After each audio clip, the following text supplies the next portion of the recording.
7 a.m. The day is getting started.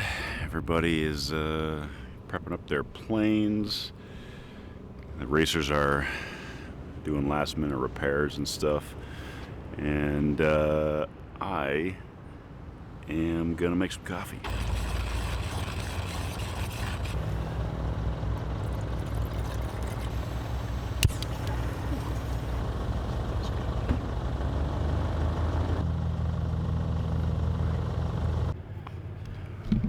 All right, it is time to go check out the races.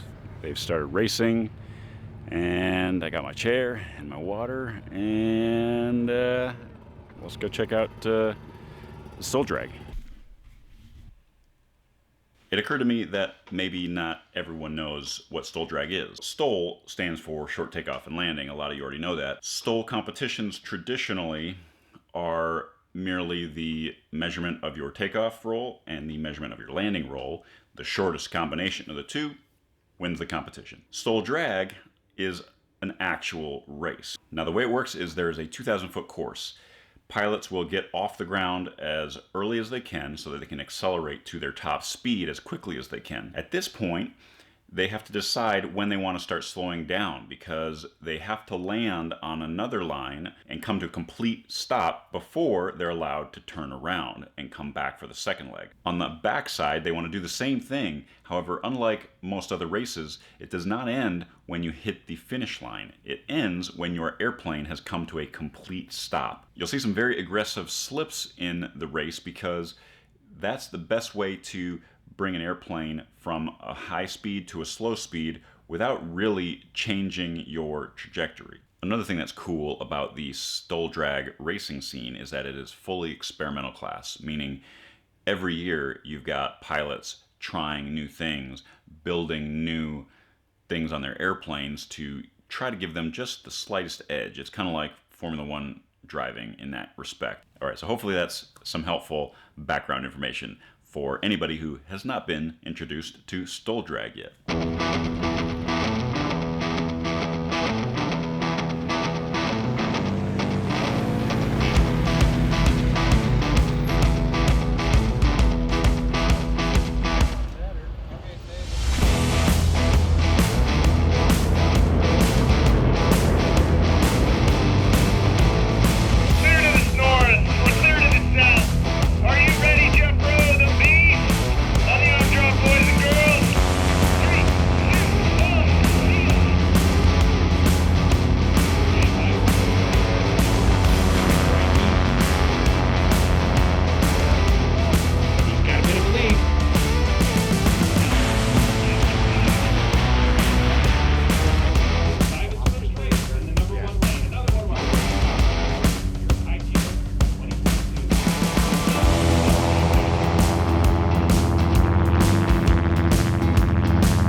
Don't scratch Bryan. Okay, he's over the line. Locking him up. Yamaha KitFox head to head. Bryan pull that lead here.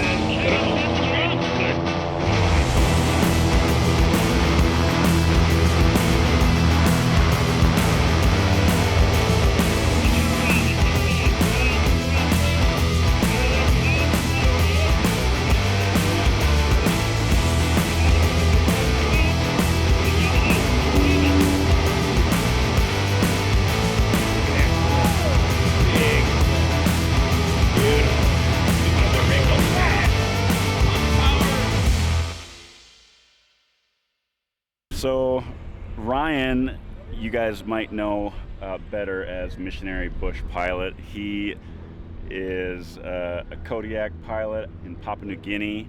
He's done tons of awesome bush flying out there, which is, if you guys haven't watched his channel, I'll leave a link in the comments, because wild terrain, like super cool mission, super cool equipment, but you are now in the KitFox Club recently. Yeah, I just got after this buying it. like 3 weeks ago, so I'm still pretty fresh, maybe like 35 hours in it so far. Yeah. So I'm still a tail wheel newbie for sure. Yeah, well, me too. I got my KitFox like in June, so we're both like getting the lay of the land as far as tailwheel and KitFox stuff is Yeah. concerned. But just put on beautiful big 29-inch Alaska Bush Yeah, wheels. I got those on not even a week ago, and yeah, Huge it's gonna difference be from the- it's gonna be a game changer from the little tiny wheels for sure. You mentioned you're gonna put some VGs on and next upgrade, but maybe. Yeah, I've got those on order, and hopefully they'll be coming in the next week or so. Get those on. That should hopefully drop my airspeed or my approach speed by like 5 miles an hour. Yeah. So Which is a big deal. People don't, realize how big gains are in a plane like this because it's so light. The airspeeds are already so low that, when you talk about a couple knots or a couple miles per hour, you talk about 10 pounds. These are all big margins for little KitFoxes like this. Yeah, so. like my approach speed right now is about 60, so I can bring it all the way down safely to 55. I could bring it in now at 55, but Yeah. there's just not as lot of margin. But yeah, it really does help a lot. Yeah, I didn't have a really good firm appreciation for the term low inertia aircraft until I flew the KitFox. I thought, Cub is kind of the same thing. Not at all. Cub flies very docile and kind of like a Cessna in a way. Have you flown Cub? Yeah, I got my tail wheel about 2 months ago in one, and it is Super Cub, and it was like the easiest airplane So to fly. easy. And I thought, man, this is how all tail wheels are. know. Until you jump in this, and then you're like, whoa, that's Like, a little squirrely. Oh my God, the tail's all over the place. Kid with the extra 10 horsepower on his bike over here.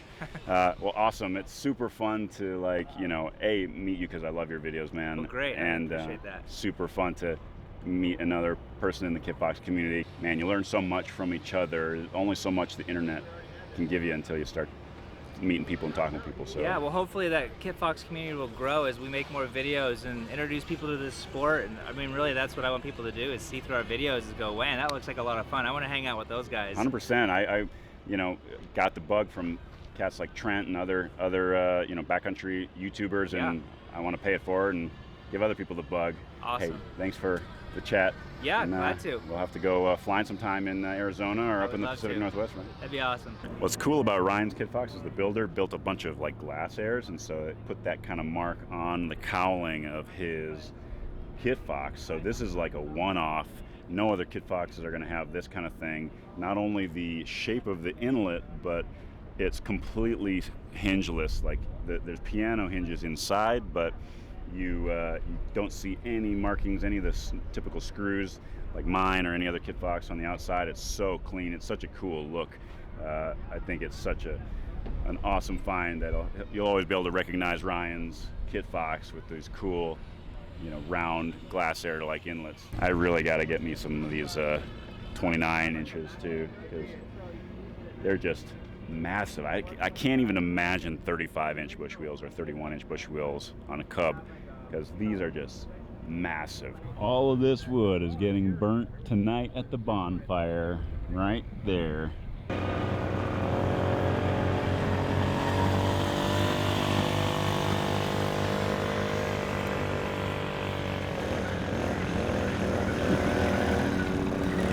All right, so Bryan Bowen, the champion of the silver class this Silver year. class, yeah. That is awesome, man. So this is a plane you're constantly making changes to.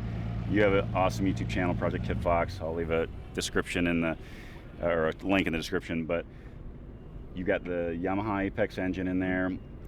You've been cycling out engines, kind of refine it and get it where you want it for a while. There's a second engine. It's a normally aspirated versus like Steve Henry's running a turbo setup in it. But Yeah. normally aspirated, it's right around 160 horse, and you can't buy them new. So my original motor I took out of a sled, put in the airplane, and flew it about 60 hours and had a head gasket issue. So had to put a different one in there. But from that point moving on, we're taking the engine, sending it to a guy in Minnesota who rebuilds them, 0 times them out like you would any aviation motor, and then they go in with a known quantity at that point. So I don't think I knew that they didn't make them at all anymore. So that's kind of that's why it's risky. kind of shifted towards this 3-cylinder Sidewinder engine, which is a factory turbo. Oh wow! That's what T.O. Jenkins is here running in an RV9. I didn't know that. And those you can buy a brand new crate motor right now. For now, you can anyway. So Okay. it's kind of shifting a little bit that way, but Same horsepower? no, a lot more. A lot more? Because turbo like that, even an RV90 is running 240. Oh So my that's with the God. stock setup. So from there you can boost or change internals and go higher. So Wow. I'm sticking with Apex for now because I'm really happy with the way it's working. Yeah. For everyday flying, I took it to backcountry Idaho, just flying around my local area in Northern California up by Redding. Yeah. 160 horses more than we Sure. ever need. Yeah. Race day, you want a lot more. Yeah, but as much as that's you because can. it comes down to horsepower. So I do have a turbo motor I'm working on this winter. And again, it's not necessary, but the whole project wasn't necessary. The project was to learn about building an airplane, learn about Yeah. engines and all the stuff that you can do. And so I'm just going to keep going with it. So Yeah. we've got a bigger wing with slats to play with that we're going to be doing next That month. I can't wait to hear about and That's learn gonna more be- about. That's going to be really fun. The wing stuff on the KitFox the KitFox factory already makes an STI wing, Yeah. but there's some like debate a little bit about whether it gives enough of a margin of performance increase to make it like truly worth changing your wing to. Yeah, because of the cost. I mean, if you already have a smaller wing, is it enough of a change to go to the bigger one? Right. Where it really, I've seen, and talking to Brandon about flying this year, is when you get up at high density altitudes with the standard wing, you kind of feel like you're going to climb all the time. You notice that in yours? A little bit, yeah. And he said the STI wing, it keeps you in that more flat attitude while you're flying at higher density altitudes. Makes and sense. I think just right there, it could be an advantage to just, if you're doing a lot of that high That's a altitude good point. flying. Kind of dialed in for lower It's density. definitely going to lower your stall speed, and the STI wing is, it's proven. Like Trent's running it right next to us, so this plane right here's got an STI wing. Yeah, it's hard to argue with when you see what it does, kind of at the extremes, especially. Right. And then he flies in this. We're DAs today, probably 7,000 or so, and he Right. flies in this environment all the time. So that wing is really a good choice. Yeah. At sea level, probably won't notice as big a difference. We did test the other wing on another plane already, and with the slats, we were able to get the stall speed down to about 29, and this one stalls around 40. Wow. So, but it's a whole different animal with slats. Nose up, Yeah. power on. So it'll be interesting to see whether it's something that's actually practical or not. So Yeah. I'm excited to kind of play with it. That's cool because the Just Aircraft Super STOL has that whole slatted idea, but it comes in at a monster angle of attack Big time. and drops in on. Has the gear to handle needs that. it, yeah.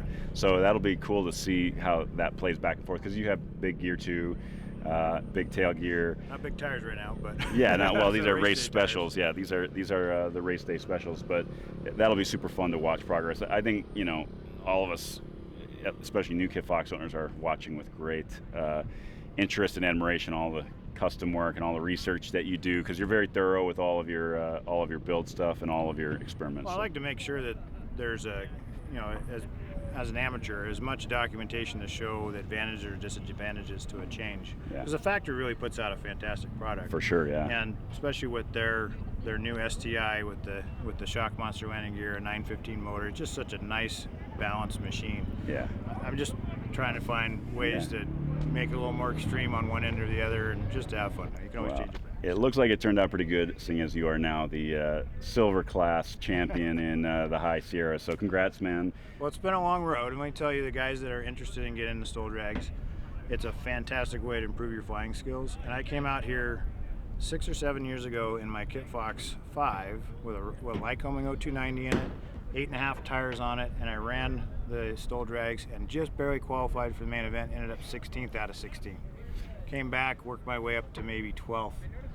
Built a new plane last year, got third, made as many calculated decisions on other than horsepower, because that's coming, that I could, and worked up to first. So I just keep chipping away at it, and I've got the big guys in my sights, but there's a commitment to get to that point. But it's such a fun event. Anyone who's interested, check it out, come out and see it. One of the events, we're going to be doing them all over the place now. So Yeah, you're not lying. This is my first one. It's been super. It's different to experience it firsthand than to watch on videos and stuff. you're coming out and racing next year. I gotta get to know my plane really well, and then I think you just got to start somewhere, and you can see how far you've come, and obviously not only the satisfaction you must have of building your own airplane to begin with, but then being able to win With super that plane, it's STOL. very, very rewarding. That's awesome, Yeah, bro. really. Well, hey, thanks for chatting, man. Really fun to hang out, and look forward to more more STOL fun with you guys out in the elements. Awesome. Well, check out Project KitFox. Link in the description. All right, guys, it is time to bid Dead Cow farewell. For now, get out of the dust and turn our nose toward home. Super fun experience. I highly recommend checking it out. Prepare yourself for the dust and the cold if you do come out, but it was such a fun trip. We're gonna hopefully have a tailwind again on the way home. It's hard to believe, but we'll see. And hopefully only be a few hours to get home. We're gonna make at least one fuel stop in about an hour and keep on trucking. Let's go.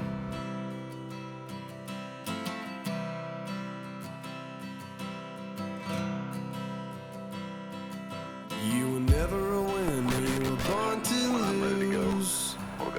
You were drunk on the wine and we were missing you. I can remember when you lost your spark. If you listen to your head, then you lost your heart. So do you let it out or do you let it go? Do you do what you want? Well, you never know.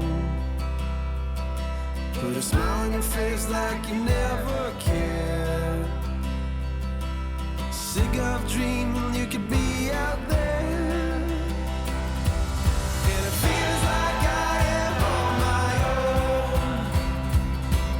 And it feels like I will never go. And it feels like time is moving slow. And it feels like I don't wanna go.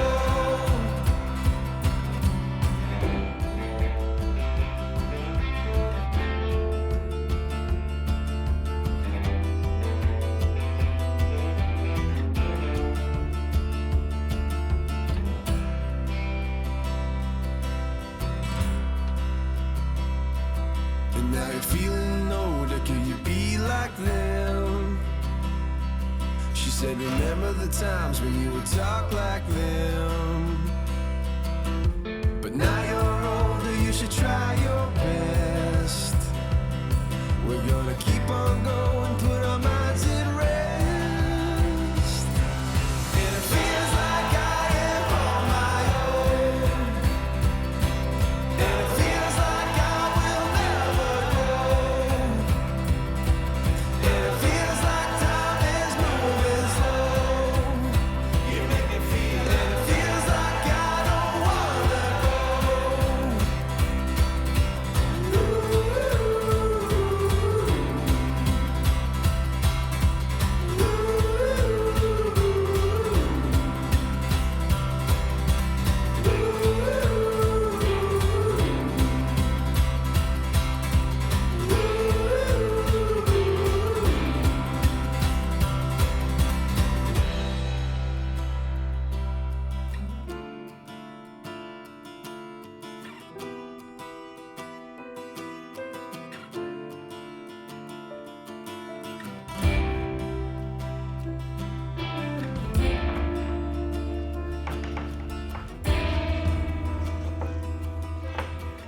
Made it back from High Sierra 2022. It is everything they promise it'll be and more. Amazing people, amazing races, super fun, lots of good friends, and super hot and super cold and super dusty. Such a fun trip. I was blessed by the flying gods to have a little tailwind going down there and a huge tailwind coming back. Now it's time to unload and get some food. Go see my wife and baby. Can't wait to get out there on the next adventure. I hope you guys are there. We'll see you next time. Peace. And it feels like time